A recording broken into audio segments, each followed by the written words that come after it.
बड़ी बड़ी कंपनीज है, फॉर एग्जांपल टाटा ग्रुप की कोई बड़ी कंपनी हो गई, रिलायंस लिमिटेड हो गई, तो ऐसा माना जाता है कि वो कंपनी को आप मैनिपुलेट नहीं कर सकते, क्योंकि वो कंपनी बहुत ही हाई कैपिटल कंपनी होती है, बहुत ही हाई मार्केट कैप होता है। तो क्या ये सच है? जी, बेसिकली निफ्टी 50 या फिर सेंसेक्स 100 ऐसे दो ग्रुप बने हुए हैं। ये जो बोला जाता है कि जिसका मार्केट कैपिटलाइजेशन बहुत पूरे इंडिया का कंपनीज का एक बाजू कर लो, और ये निफ्टी की 50 कंपनीज ले लो या सेंसेक्स की 100 कंपनी ले लो। लेकिन इनमें भी कभी कभार, क्योंकि अभी अपना इंडिया ओपन ग्लोबल इकोनॉमी है, तो उसमें भी फॉरेन इन्वेस्टमेंट पोर्टफोलियोज और वो सब आते हैं, तो उनकी वजह से थोड़ा सा स्पेक्टेकुलेशन उनमें भी होता है। लेकिन बाकी कंपेयर टू सारी कंपनीज, इन लोग को ब्लू चिप कंपनीज बोलते हैं, और इसमें नेग्लिजिबल बहुत कम चांसेस होता है कि आप उसमें कर सकते हो। काफी बार ऐसा सुना जाता है कि लोग बोलते हैं कि चल आज मैं शेयर मार्केट में 5,000 कमाए गया, आज मैं शेयर मार्केट में 8,000 कमाए गया है। तो ये लोग बेसिकली ट्रेडिंग करते होते हैं मार्केट में, और दूसरे लोग होते हैं कि जो इन्वेस्टिंग करते होते हैं। तो दोनों में फ़र्क क्या होता है कि ट्रेडिंग क्या होता है और इन्वेस्टमेंट क्या होता है? और आप कुछ अच्छे एग्जांपल दे सकते हो तो? हाँ, बिल्कुल बिल्कुल। जैसे ट्रेडिंग और इन्वेस्टिंग दो इम्पोर्टेंट पोर्टफोलियो, बहुत इंपॉर्टेंट पार्ट्स है इस मार्केट के। ट्रेडिंग ये होता है कि आप हर रोज़ का ट्रेडिंग दो टाइप का होता है, एक पर मिनट, एक फ्यूचर ट्रेडिंग फ्यूचर बेस पे कि आपके पास कोई चीज़ अवेलेबल नहीं है लेकिन फिर भी आप बेच पा रहे हो, या फिर दूसरा इंट्राडे ट्रेडिंग जो आपके पास है लेकिन आप उसी को बेच रहे हैं, जिसकी वजह से आपको चार्जेस बहुत कम, ब्रोकर चार्जेस या वो लगाना पड़े, लेकिन आप तुरंत के तुरंत।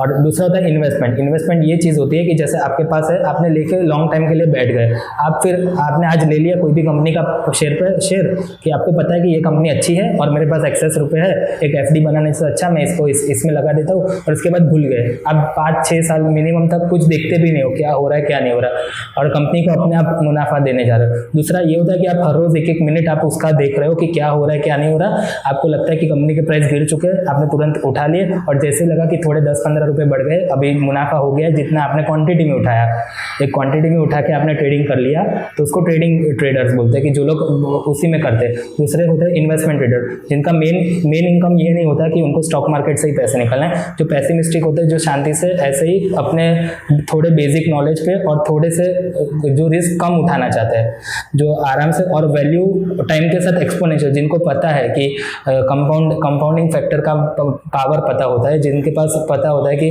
पैसे की अभी ज़रूरत नहीं है, तो वो लोग आराम से बैठ के इन्वेस्टमेंट ट्रेडर बनते हैं। ट्रेड करने की जगह सबको इन्वेस्टमेंट स्टॉकर बनना चाहिए, क्योंकि उसकी वजह से एक लॉन्ग टर्म जो वैल्यू मिलता है वो आपको एक्सपोनेंशियली कंपाउंडेड ग्रोथ में मिलता है। जबकि डे ग्रोथ में आप 1000-1500 निकाल लोगे, लेकिन उससे आपका कोई वैल्यू नहीं बढ़ेगा, वैल्यू सिर्फ कंपनी का ही बढ़ने वाला है। लेकिन अगर आप लॉन्ग टर्म में रहे तो आपको लगेगा एक कंपनी के साथ सेंटिमेंटल वैल्यू भी जुड़ जाएंगे, और आप भी एक आपको लगेगा कि आपने भी कंपनी में ग्रोथ में आपका भी एक पार्ट था।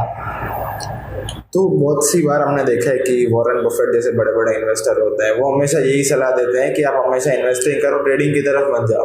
तो कई बार कैसा होता है ना कि आप ट्रेडिंग के लिए एक दो दिन में तो पैसा कमा लेते हो, पर कहीं ना कई बार आप गिरते हो ट्रेडिंग में, और कोई भी आपको बता रहा है कि मैंने स्टॉक मार्केट से इतने कमा के दिए, मैंने ट्रेडिंग से इतने कमा लिए, ट्रेडिंग से इतने कमा लिए, लेकिन वो कभी आपको अपने लॉस नहीं बताता। हाँ, सही बात है कि नहीं? सही बात यही है कि अगर आप ट्रेडिंग वाले को पूछोगे उसने कितने लॉस झेले हैं, तो आपको लगेगा इससे अच्छा है कि आप एक इन्वेस्टमेंट ट्रेडर ही बन जाओ, इन्वेस्टमेंट कर लो। और बड़ी बड़ी कंपनीज हैं जैसे टाटा ग्रुप की कंपनीज हो गई, तो वो कंपनी जैसी है कि आप ट्रस्ट कर सकते हो, और वो बड़े बड़े स्टॉक्स में आप पैसा लगा सकते हो, लंबे टाइम में आपको डबल से भी ज़्यादा पैसा मिल जाता है।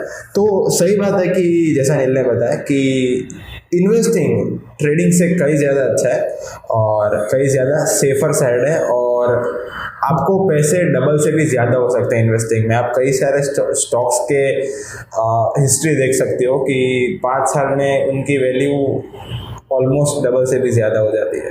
तो कई बार क्या होता है ना कि नई नई कंपनीज के आईपीओ आते हैं, अभी तो बहुत सारे आईपीओ की बरसात हो रही है। जैसे देखने जाए तो बड़ी बड़ी कंपनीज, फॉर एग्जांपल पेटीएम ले लो, नायका ले लो, उसके पहले जोमेटो का आईपीओ आया था, और ऐसी बहुत सारी कंपनीज आगे भी सोच रही है खुद का आईपीओ लाने के लिए। तो ये आईपीओ एक्चुअली क्या होता है, और अगर किसी को, और बहुत सारे लोग ये भी बोलते हैं कि आईपीओ में पैसा डबल हो जाता है, आईपीओ में बहुत सारा पैसा बन जाता है, ये वो। तो आईपीओ में पैसा कैसे लगाया जाता है और आईपीओ एक्चुअली होता क्या है? IPO basically initial public offering होता है। कोई भी कंपनी का पहले अभी तक अपने खुद के दम पे लिस्टिंग हो रही थी, लेकिन अभी जो अर्ली इन्वेस्टर्स होते हैं या फिर जो अर्ली पार्टनर्स होते हैं जिनको लगता है कि अब उनको चेंज करना है या फिर थोड़ा डिफ्रेंशिएट करना है, या फिर कई बार मार्केट का रीच उनको बढ़ाने के लिए उनको लिस्टेड करवाते हैं ताकि थोड़ा या तो कैपिटल जनरेट हो सके या फिर उनकी पब्लिसिटी हो जाए। हर बार पैसा इंपॉर्टेंट नहीं होता, लेकिन कई बार मार्केट रीच और बाकी काफ़ी फैक्टर्स को कंसिडर करके उनका लिस्टिंग होता है। जैसे अगर जोमेटो का एग्जांपल ले ले तो जोमेटो ने जब लिस्टिंग करवाया तब किसी को पता नहीं था, लेकिन उसके बाद पता चला कि उनके पास सिर्फ 2 महीने तक का ही उनके पास कैश रिजर्व बचा था, वरना कंपनी बैंकरप्ट हो सकती थी, लेकिन किसी को पता नहीं था। और वही अगर पेटीएम का देखने जाए तो पेटीएम का दूसरा प्रॉब्लम ये था कि उसको चाइनीज़ इन्वेस्टर से प्रॉब्लम हो रहा था। इंडिया की नई जो फॉरेन इन्वेस्टमेंट चेंज हो रही है या फिर एंड ग्रुप का जो बाकी कंट्रीज़ में हाल हो रहा है उसको देखते हुए उसको अपना सेफर साइड के लिए कभी कभी लिस्टिंग करा देती। वही दूसरी और नाइका जैसी अच्छी कंपनियां अपना कैपिटल बढ़ाने के लिए, ताकि वो जो रीच उनका 20 सिटीज़ है 200 सिटीज़ है उसको 2000 या 2 लाख करने के लिए बढ़ाती है। तो हर एक का अपना अपना नज़रिया होता है, लेकिन इसी वजह से आईपीओ लाते हैं जिसकी वजह से उनके पास कैपिटल आ जाए, काफ़ी लोग जानने लगे और उनका मार्केट रीच बढ़ जाए। आईपीओ में 3 कैटेगरी होती है इन्वेस्टमेंट की। एक इंस्टीट्यूशनल इन्वेस्टर्स जो लोग बहुत बड़ा मार्केट लॉट उठाते हैं, जिनके लिए आईपीओ का हमेशा 3 भाग में रिजर्व रखते हैं।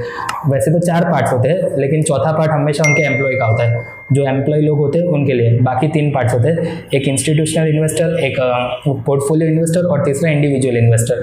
तो जो इंस्टीट्यूशनल इन्वेस्टर होते हैं जो बहुत बड़े बल्क में स्टॉक उठाते हैं, और जो आखिरी होते हैं इंडिविजुअल इन्वेस्टर जो लोग बहुत कम स्टॉक उठाते हैं लेकिन वो पार्ट बनना चाहते हैं। जैसे 3 क्राइटेरिया में हर एक आईपीओ का आता है। आईपीओ में हमेशा लिस्टिंग गेन हो ये कंपलसरी नहीं होता। आप अभी इसी बार के देख लो तो कार ट्रेड देख सकते हो, Aditya Birla AMC mutual fund वाला कंपनी देख सकते हो। काफ़ी कंपनियों को, या फिर स्टार हेल्थ अभी का सबसे लेटेस्ट एग्जांपल, जिनका लिस्टिंग गेन तो बहुत दूर की बात है, जो प्राइस रखी थी। पेटीएम भी one of the best example हो सकता है कि जिन्होंने 2150 के कट ऑफ प्राइस पे लिया था उसका भी 1400 से 1500 मतलब 50% लॉस तक का भी काफ़ी बार देखने को मिलता है। ऐसा नहीं है कि हर बार लिस्टिंग गेन हो, लेकिन दूसरी और नाइका जैसी बहुत सक्सेसफुल कंपनियां भी होती है जिन्होंने 1200 के लिस्टिंग प्राइस पे डायरेक्ट 2400 तक का भी उनका मुनाफा हो गया था, जो डबल से भी ज़्यादा था। तो ये डिपेंड करता है इस कंपनी के स्ट्रॉन्ग परफॉर्मेंस पे, किस कंपनी का क्या आइडिया है, क्या फ्यूचरिस्टिक गोल है, क्या होता है, कंपनी क्या करने वाली है, पैसे क्यों उठा रही है। हर बार ये देख के नहीं इन्वेस्ट करना चाहिए कि आज 500% सब्सक्राइब हो गया है, ओवर सब्सक्राइब चल रहा है तो अपन भी फॉर्म भर देते हैं। आपको पता होना चाहिए कंपनी क्या काम कर रही है, क्यों काम कर रही है और क्या सेगमेंट है, उसमें आपको नॉलेज है नहीं है, ये सब देख के आपको हर एक आईपीओ में इन्वेस्ट करना चाहिए। आप आईपीओ में इन्वेस्ट कैसे कर सकते हो? आईपीओ की इन्वेस्टमेंट के लिए मैं तो बेस्ट ऑप्शन यही दिखाऊंगा कि पहले कंपनी का देखो कि वो कौन से फील्ड में काम करे, उसके कॉम्पिटिटर्स कौन से हैं। आपको पता चल गया कि कंपटीशन कम है, वो मार्केट मूवर है, मार्केट लीडर है, क्या है उसके पास, क्या फ्यूचरिस्टिक कोई आइडिया है, क्या उसके पास कोई यूनिक सेलिंग प्रोडक्ट है। जैसे नाइका हो गया तो उसका यूएसपी ये था कि वो कॉस्मेटिक सेगमेंट में वुमेंस में बहुत फेमस है, उसकी जैसा और कोई आ ही नहीं सकता। पेटीएम समझता है कि उसका फिनटेक कंपनी है जिसका उसमें बहुत बड़ा नाम है, लेकिन उसने अभी तक ना तो कोई भी बार प्रॉफिट दर्ज करवाया, ना तो उसके पास कोई लॉन्ग टर्म विजन गोल है। उसने जितने भी उसके 50 में से 45 आइडियाज़ फ्लॉप ही हो रहे हैं, 5 आइडियाज़ ही है जो उसको अभी भी कंपाइल करके रख रहा है। वही दूसरी ओर देख लो जोमेटो जैसे कंपनी जो फ्यूचरिस्टिक है, अभी भी लॉस कर रही है, लेकिन उसका स्टॉक अभी भी बढ़ रहा है क्योंकि उसका गोल क्लियर है, उसके पास विजन क्लियर है और उसका एक्विजिशन मर्जर वो सब भी काफ़ी अच्छा है कि वो अपने आसपास की कौन सी कंपनी को रहने दे रही है, किसको नहीं रहने दे रही। वो मार्केट मूवर है, सबसे पहले आ गई थी। स्विगी, उबर काफ़ी कंपनीज थी, उसमें से 2-3 को उसने खरीद लिया या फिर 2-3 बंद हो गई, तो वो मार्केट लीडर बन रही है। उसका कंपटीशन कितना है, ये सब फैक्टर्स देख के आप डिसाइड कर सकते हो। और लास्ट ये होता है कि आप खुद भी कितना यूज़ कर पा रहे हो। ऐसा नहीं होता कि काफ़ी चीज़ें आपको लगता है कि ये बहुत अच्छी है, बहुत अच्छी है, लेकिन हम लोग कभी उस चीज़ का डायरेक्टली यूज़र कस्टमर ही नहीं है, तो आप लोग को वैसे कंपनीज भी कभी कभार अवॉइड करनी चाहिए।